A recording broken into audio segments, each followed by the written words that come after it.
안녕하십니까, 최현식입니다. 오늘부터는 새로운 영상을 준비했는데요. 세상 모든 것들은 다 연결돼 있죠. 이 연결된 세상의 이치 구조를 이해하기 쉽게 뉴스를 통해서 말씀드릴 계획입니다. 나름대로의 투자 통찰을 가지셨으면 좋겠고요. 이게 아마 여러분들의 투자에 큰 도움이 되시지 않을까라고 저는 조심스럽게 생각을 합니다. 자, 그럼 오늘부터 시작해 보도록 하겠습니다.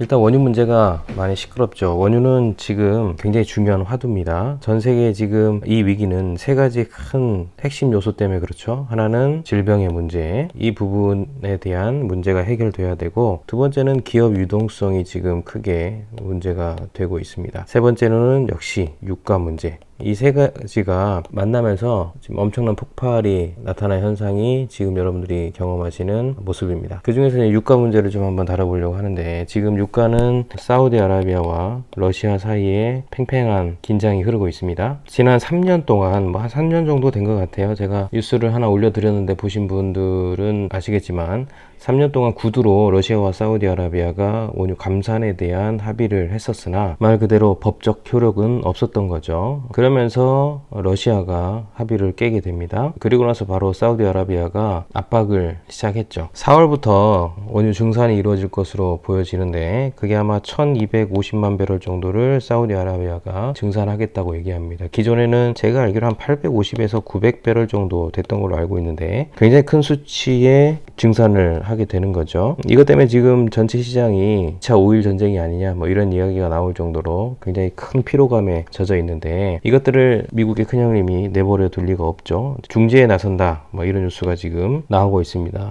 세 가지 카드를 지금 꺼내고 있는 것 같은데요. 첫 번째는 사우디아라비아에게 요청을 한다는 거죠. 석유 증산에 대한 감축, 이것들을 요구할 계획이고, 두 번째 계획이 러시아를 압박하는 거, 제재 카드를 꺼내서 압박한다는 건데, 실제적으로 원유 부분에 대한 압박은 아닐 것 같고요. 주변을 둘러싼 다른 제재들이 아마 이루어질 가능성이 높지 않느냐. 원유와 직접적인 제재를 하게 되면 아무래도 국제 분쟁이 일어날 가능성이 높기 때문에 반발이 크겠죠. 그래서 러시아에 대한 다른 제재들을 통해서 컨트롤할 가능성이 높다라는 게 두 번째 카드인 것 같고, 세 번째 중재로 이제 제안한 것이 미국 내 셰일 기업들의 원유를 사주겠다, 전략 비축유라고 얘기하는데 한 3천만 배럴 정도 원유를 매입하기로 검토하고 있다는 것들이 지난 20일 날 발표된 내용입니다. 아마 비축량이 총 7,700만 배럴 정도 되는 것 같아요. 그래서 그 양이 도달할 때까지 입찰 신청을 받겠다. 뭐 그게 아마 3천만 배럴 정도 될 것 같다, 이렇게 얘기하는 거죠. 셰일 분지에서 생산된 양이 한 1,300만 배럴 정도 되니까 결국에는 미국 에너지부가 이 부분을 입찰을 한다 하더라도 결국에는 감산을 피할 수 없을 것으로 지금 보여지고 있습니다. 이 세 가지 카드를 통해서 지금 미국의 큰형님이 원유 시장을 한번 컨트롤하겠다, 중재하겠다고 하는데, 과연 이게 얼마나 효과가 있을지는 뭐 장담할 수 없습니다. 그래서 실제적으로 시장으로 그렇게 반응을 했죠. 중재에 나서겠다라고 했을 때 큰 폭으로 뭐 역대급이었다고 얘기하는데, WTI가 상승을 한 이후에 어제자는 뭐 10% 정도 하락을 했으니까 시장은 이 부분에 대해서 설왕설래하는 것이 분명합니다.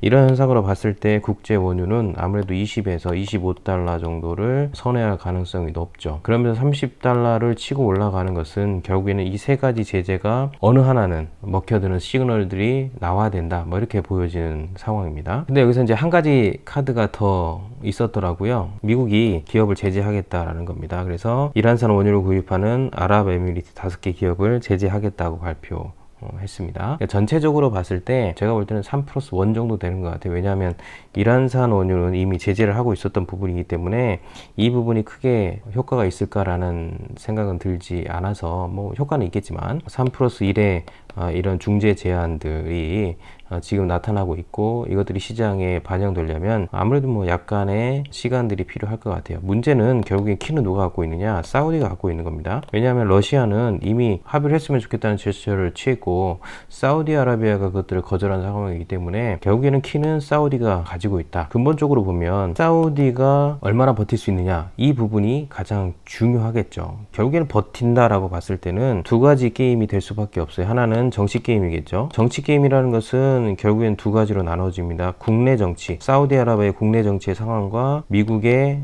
정치적인 게임. 이 정치적인 분야에서 이 두 가지가 어떻게 작동을 하느냐, 이 부분이 이제 정치적인 측면에서 중요한 부분이고, 또 한 부분은 아무래도 이제 경제적인 측면이겠죠. 이 경제적인 측면에서 사우디가 얼마나 더 버틸 수 있느냐. 앞전 영상에서 말씀을 드렸지만 결국에는 유가가 떨어지게 되면 사우디아라비아나 러시아나 미국이나 중국도 마찬가지고요. 플러스 이득을 볼 수 있는 국가는 별로 없습니다. 혹자는 지금 가격이 낮춰졌으니까 비축유를 구입하는 절호의 찬스다 이렇게 얘기하면서 어부지리를 얻을 가능성이 높다라고 분석하지만 그것도 한계가 있는 겁니다. 비축유라는 것이 주구장창 무한대로 살 수 있는 부분이 아니기 때문에 특정 부분은 도움이 되겠지만 이게 계속 진행되어지면 어떤 나라도 이득을 볼 수 있는 나라는 없겠죠. 그런 측면에서 사우디아라비아와 러시아는 더 큰 타격을 입을 가능성이 높다라는 사실입니다. 그래서 사우디아라비아가 경제적으로 어떻게 버틸 수 있느냐가 굉장히 중요한 키이면서 더불어 정치적인 측면에서 미국과 사우디아라비아의 국내 상황이 굉장히 중요할 것으로 보여지죠. 그 중에서 경제적인 측면에서 사우디아라비아가 얼마나 버틸 수 있는지를 좀 살펴보면 이런 부분들은 저희가 미래통찰 보고서를 통해서 이미 말씀드린 부분들이 있는데 그것들을 좀 리마인드 해보려고 하는데, 이건 광고입니다. 미래통찰 보고서를 어디서 다운받을 수 있느냐 이런 질문을 하셨는데 이건 다운받을 수 있는 것은 아니고요. 구입하셔야 됩니다. 아래 이메일 보시죠. 이 이메일로 문의를 해주시면 관심 있는 분들은 보실 수 있습니다. 매주마다 발행되어지고요. 그때그때마다 가장 중요한 이슈들을 투자적으로 도움이 될 수 있도록 돕고 있습니다. 유튜브에서 다루지 않은 많은 인사이트들이 있으니까 관심 있는 분들은 메일로 연락 주시면 됩니다. 사우디아라비아가 지금 얼마나 버틸 수 있느냐, 이 부분을 보려면 결국엔 이제 돈 문제인데, 이 돈 문제에서 가장 중요한 이슈는 역시 아람코 상장이 될 수밖에 없겠죠. 아람코가 저번에도 설명드린 것처럼 지분의 5%를 국내외 주식시장에 상장할 계획이었으나 2%밖에 상장을 못했습니다. 그것도 사우디 국내 시장에 상장한 걸로 제가 알고 있습니다. 기업 가치가 얼마냐고 봤을 때 우리 돈으로 2329조 정도 된다고 얘기하는데 지금 환율이 올랐으니까 이거보다 더 되겠죠. 물론 시장의 평가는 1조 7천억 달러 정도 된다고 추정을 합니다. 얼마 되는지는 그래서 확실치는 않으나 기본적으로 봤을 때 환율 따지고 주식시장 전문가들이 따지는 추정치들을 헤르미 추정으로 해보면 대충 한 2천조 정도 되지 않을까라고 보여지고, 2%라 그러면 40조가 되겠죠. 5%라고 얘기하면 100조 정도 되는 거고요. 즉 최근에 아람코가 상장을 통해서 얻은 사우디아라비아의 잉여 자산이 40조 정도라는 큰 규모의 돈이 있다는 겁니다. 그럼 이제 이 돈을 썼느냐 안 썼느냐가 굉장히 중요한데 제 생각에는 아직 안 썼을 것 같아요. 왜냐하면 팩트만을 가지고 얘기합니다. 사우디아라비아의 내정은 제가 잘 모르기 때문에, 알려지지 않았기 때문에 알 수가 없고, 그냥 나온 바를 가지고 얘기해보면 이 돈을 가지고 사우디아라비아의 빈 살만 왕세자가 비전 2030 계획을 통해서 사우디아라비아의 미래를 변화시키겠다 라고 얘기하고, 그 미래의 변화에서 동력으로 석유화학, 수소, 신생에너지 이런 것들을 통해서 사회 구조를 변화시키겠다는 비전을 제시했는데, 지금 대내적으로 봤을 때 사우디아라비아는 석유화학, 수소, 신생에너지에 대해서 투자치가 지금 보이지 않는다 라고 본다면 결국에는 상장 지분의 2%의 현금성 자산은 아직 쓰여지지 않을 가능성이 굉장히 높다. 그러니까 실탄이 지금 40조에서 크게 잡아 50조 정도 되는 돈을 갖고 있다. 그러니까 버틸 만한 경제적 여력이 있다라고 지금 보여지는 겁니다. 그래서 일단 경제적인 측면에서 봤을 때 사우디아라비아는 이번 게임에서 버틸 수 있을 만한 여력이 된다라고 보여지고, 그렇다 그러면 결국에는 정치적인 측면에서의 국내 상황과 미국의 압력, 이것들이 어떻게 변수가 되느냐가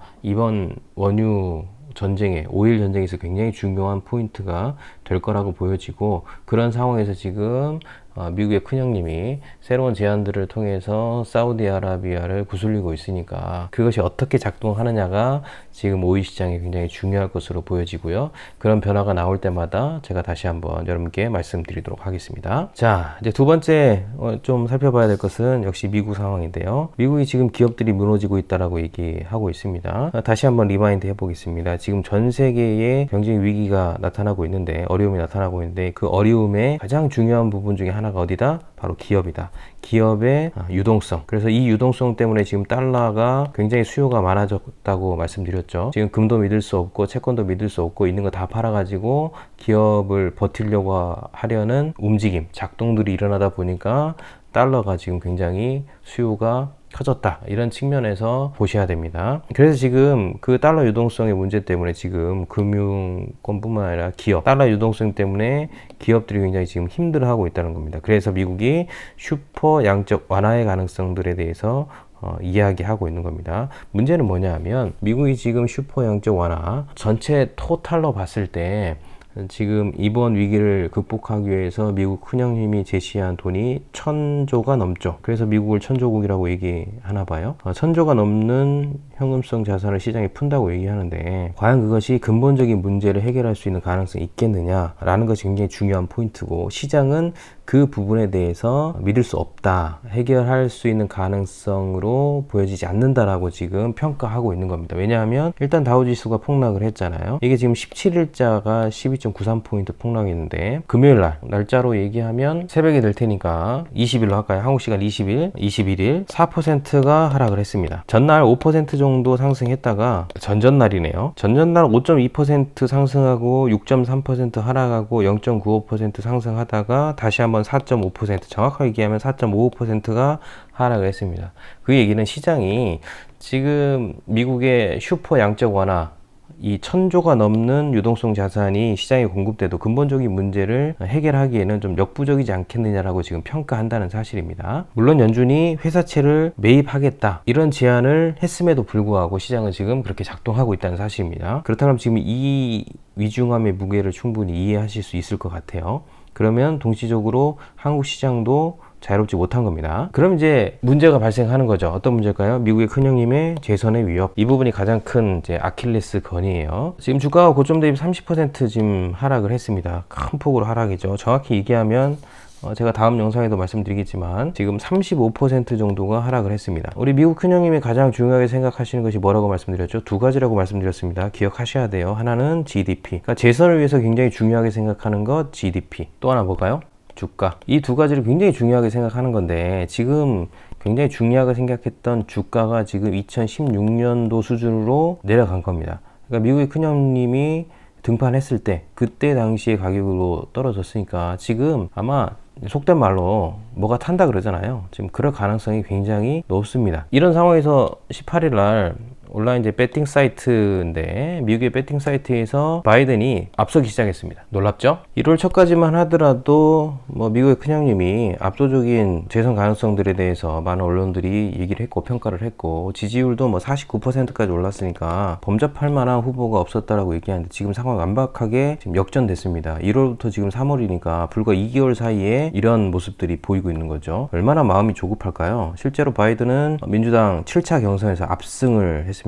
물론 이제 민주당도 여러 후보들과의 엎치락뒤치락하는 여러 가지 모양들을 보여주긴 했으나 이제는 거의 뭐 압승을 거두고 있고, 아마 세 곳에서 승리를 하면 27개 주 중에 19개 주에서 승리하는 가능성들에 대해서 이야기하고 있고, 심지어는 붙었을 때 한번 해볼 만하다, 뭐 이런 상황이 됐기 때문에 아마 이분이 제일 지금 조급하실 거예요. 결국에는 조급하니까 두 가지 중에 한 가지라도 지금 선방을 해야 되는 거죠. 그게 바로 주가입니다. 주가.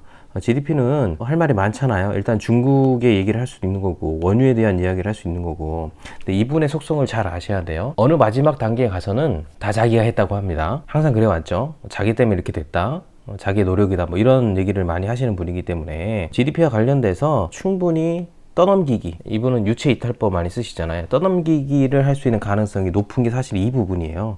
이 부분. 근데 이건 떠넘기기 할 수가 없어요. 왜냐하면 이미 실수를 했고, 물론 이제 뭐 방어를 할 수 있겠지만 상대 측에서 뭐 이제 꼬투리 잡을 수 있는 가능성이 높기 때문에 어쨌든 일단은 주가를 살려야 돼요. 주가를 살려놔야 되는 거죠. 그래서 타이밍적으로 보면 저번에도 한번 말씀드렸는데 11월에 대선 투표를 하니까 아무리 못해도 5월, 6월로 넘어가면서는 주가 부양을 해 나가야 되는 거예요. 언제까지? 11월까지. 이게 시간적으로 봤을 때 11월이 될 때까지 지금의 19,000에서 2만 선을 계속 하회하면 이건 심각해지는 겁니다. 어쨌든 간에 주가를 띄우려는 모습들이 더 적극적으로 나타날 수밖에 없는 거죠. 그런 측면에서 앞으로 전개될 상황들을 좀 보실 필요가 있는 것으로 보여집니다. 그럼 미국만 그러느냐? 이제는 이제 불이 유럽으로 번졌기 때문에 유럽 상황도 굉장히 중요하죠.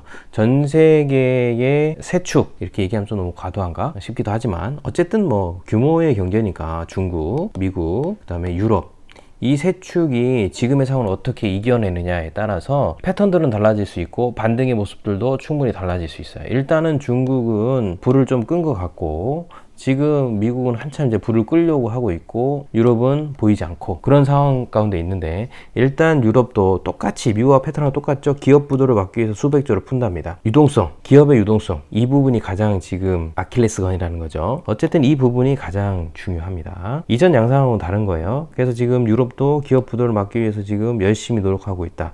어느 정도 푸느냐? 일단 영국은 기업과 자영업자 대상으로 200억 파운드를 투자하는 거고 대출 보증은 3,300억 파운드 정도 계획하고 있다고 하죠. 스페인 같은 경우에는 2천억 유로, 프랑스는 3천억 유로 이런 것들을 지금 진행하고 있는 상황입니다. 굉장히 급하다는 거죠. 게다가 이게 지금 어느 정도까지 심각하냐 하면 EU가 슈퍼 양적 완화 카드를 내밀면서 그리스 국채까지 매입하겠다고 발표를 했습니다. 그럼 이제 모르시는 분들은 뜬금없으실 수 있겠죠. 뭐 갑자기 그리스 얘기가 나오냐? 여러분, 그리스는 IMF를 졸업한 지가 얼마 되지 않습니다. 문제는 뭐냐면 IMF를 졸업했는데 지금 경제가 회복되고 있지 않아요. 그 이유는 그리스의 주된 산업이 관광업이기 때문이기도 하고 제조업이 활성화되어 있지 않기 때문이기도 하죠. 여기 뭐 여러 나라가 동시다발적으로 유입을 다 차단하고 있는 상황이기 때문에 관광업이 주된 산업인 그리스 같은 경우에는 날벼락을 맞은 거죠. 거기다가 제조업이 활성화되지도 않았는데 이런 상황에서 이 문제가 장기화되어지면 결국에는 IMF를 졸업한 지가 얼마 안 된 그리스는 극심한 타격을 입을 가능성이 높고 EU의 입장에서는 문제죠. 왜냐하면 EU가 지금 영국이 브렉시트 이후에 문제가 되는 나라 이탈리아, 그리스, 프랑스 이 부채가 많은 나라들의 근본적인 문제를 해결하지 못했기 때문에 이 세 축 중에 한 축이라도 다시 문제가 발생하면 안 그래도 가뜩이나 영국이 브렉시트를 한 이후에 시끄러운데 경제적인 문제가 다시 발생하게 되면 EU의 조직은 공동체는 더 큰 위기감에 휩싸일 가능성이 높습니다. 그래서 얼마를 투입하기로 했느냐? 1,000조입니다. 야, 이것도 1,000조네요. 미국도 1,000조가 넘는데 우리나라는 얼마일까요? 지금 전 세계가 지금 이 문제를 해결하려고 동분서주하고 있습니다. 그리스가 국채와 기업 CP라고 얘기하죠. 이것들을 이제 포함해서 매입하겠다 뭐 이런 것으로 보여집니다. 자, 그 다음 넘어가서 이제 한국을 살짝만 건드리고 가겠습니다. 일단 한국은 제가 여러 번 보시거나 반복해서 보시는 분들은 기억하시겠지만 2라운드가 지금 진행될 가능성이 높다라고 말씀드렸었던 걸로 기억하는데 그 2라운드가 바로 희망퇴직입니다. 말이 좋아 희망퇴직이지 이건 구조조정이잖아요. 전국적으로 지금 일자리 문제가 굉장히 극심한 어려움에 처할 수 있는 2라운드가 진행되고 있습니다. 롯데, 두산, OCI 최근에 제가 본 뉴스에 따르면 광주에서 야심차게 정부가 준비했던 일자리 현대자동차와 더불어서 일자리를 만들겠다고 국가가 사업을 진행했는데 진짜인지 아닌지는 모르겠는데 제가 팩트를 점검해 보지 않아 가지고 정확하게 말씀드리기는 좀 뭐하지만 제가 본 뉴스에 따르면 좌초될 위기에 있다. 이렇게 얘기를 합니다. 아무래도 자동차가 안 팔리니까 거기서 자동차 생산도 뭐 쉽지 않겠죠. 어쨌든 간에 전국적으로 제2라운드 일자리 구조조정 문제가 동시다발적으로 대기업에까지 진행되고 있습니다. 그 중에 지금 이번 주 뉴스에 따르면 OCI가 전 직원을 대상으로 이게 중요한 겁니다. 전 직원을 대상으로 희망퇴직을 시행한다. 이미 뭐 지난달 20일 날 군산 공장은 가동을 중지했죠. 그래서 태양광 산업을 접고 반도체 쪽에만 집중하겠다. 이렇게 발표를 했었는데요. 실적을 들여다보니까 영업손실이 1,800억입니다. 엄청나네요. 1,800억. 매출은 16.3% 감소했습니다. 단기 순손실은 8천억. 이 정도의 규모면 이거 내버려두면 파산 갑니다. 파산. 심각한 상황에 지금 내몰려 있죠. 제가 대표적으로 OCI만 갖고 와서 얘기하는 거지만 다시 한번 말씀드리면 우리나라 지금 100대 기업 전부 다 지금 이런 상황에 노출되어 있다. 뭐 이렇게 보시면 될 것 같습니다. 그래서 한간에서 지금 우려가 나타나고 있죠. 금융위기 가는 거 아니냐. 물론 이제 금융위기 가능성에 대해서는 저희 연구소가 오래전부터 대담한 미래나 제사의 물결이 온다. 한국의 5년 미래 시나리오 이런 것들을 통해서 수없이 말씀드렸기 때문에 저희 책을 읽는 독자분들이라면 어느 정도 잘 이해하실 거라고 생각하는데 이게 어제 오늘 일만의 문제가 아니었던 겁니다. 단지 여러 번 말씀드리지만 이번에 질병이 그냥 트리거 된 겁니다. 트리거. 도화선이 됐을 뿐이지 잠재된 문제가 지금 쌓여 있었다. 이걸 지금 해결하지 못했기 때문에 여기까지 온 거죠. 그 부분에 있어서 저희는 참 마음 아프게 생각합니다. 가슴이 많이 아픕니다. 어쨌든 간에 지금 우리나라 기업들도 앞서 유럽과 미국의 기업들 유동성 문제들에 대해 살펴봤지만 우리나라 기업들도 그렇게 자유롭지 않다. 이렇게 저는 생각이 되어지고요. 그런 가운데 지금 한국의 많은 개미 투자자들이 투자를 하고 있다. 이 폭락장에 뭐 농담처럼 신조어가 나타났더라고요. 동학 개미 운동이라고. 개미 혁명인가? 뭐 하여튼 그렇습니다. 동학 개미 혁명이든 동학 개미 운동이든 개인 투자자들이 지금 투자 시장에 뛰어들고 있습니다. 신용 잔고가 10조입니다. 어마무시하죠. 거의 많은 포션이 지금 삼성전자를 사고 있다라고 지금 이야기하고 있는데 과연 성공을 할 수 있을지 없을지는 좀 더 지켜봐야 되겠으나 중요한 건 뭐냐면 이게 신용이라는 거죠. 신용은 뭘까요? 빚입니다. 빚을 매개로 한 투자. 이거는 제가 분명히 말씀드릴 수 있어요. 위험하다. 이거는 안전하지 않습니다. 위험한 겁니다. 굉장히 위험한 모험, 투기를 개미들이 하고 있다는 사실이죠. 이 시장이 반전이 되려면 뭐 다 아시겠죠. 상식이잖아요. 외국인들이 들어와야 돼요. 외국 투자자들이 들어와야만 이 시장도 변화가 일어나는데 외국인은 계속 팔고 있고 개미는 계속 사고 있고 근데 그 사는 포션이 전부 다 신용이고 이렇게 얘기하면 되겠다. 전부 다는 아니지만 신용을 많이 내서 투자를 하고 있다. 이 부분은 굉장히 위험스럽습니다. 왜냐하면 빚을 내서 투자하면 반대 매매가 일어나잖아요. 매일 5%에서 7% 비중으로 반대 매매가 일어나고 이런 상황들이 계속 누적되어지면 시장에 큰 무리를 줄 수밖에 없죠. 투자를 했는데 계속 상승하면 빨간색으로 할게요. 상승을 하면 문제가 되지 않겠지만 지금 상황은 1주에서 3주 정도가 굉장히 변동성이 큰 구간. 미국이 지금 12% 올랐다가 5% 빠졌다가 뭐 계속 다시 5% 올랐다가 내렸다가 어제는 4.5%, 4.9% 이렇게 내렸다가 이런 상황이 계속해서 반복되는 상황에서 시장의 내일을 예측할 수 없는 상황인데 신용을 내서 반대 매매를 맞으면 어떻게 되시겠어요? 위험한 겁니다. 그래서 2번, 3번, 4번 강조해도 지나치지 않는 거. 분명히 지금 시장은 기회의 시장이지만 빚을 내면 된다 안 된다. 절대 안 됩니다. 우리 팀들은 빚내지 마세요. 빚으로 지금 투자하시는 거 아닙니다. 자기가 감당할 수 있는 정도의 수준에서 예를 들어서 지금 들어갔어요. 들어갔는데 마이너스 30% 됐어. 그래도 나는 괜찮아. 뭐 버틸 수 있어 하면 상관없다라는 거죠. 빚내면 감당 못 하십니다. 그러니까 우리 팀들은 제발 부탁드립니다. 빚내서 들어가지 마세요. 자기가 감당할 수 있는 선에서 분할로 나누어서 들어가는 게 정말 지혜로운 겁니다. 투자는 반드시 해야 되지만 위험하게 하시면 안 돼요.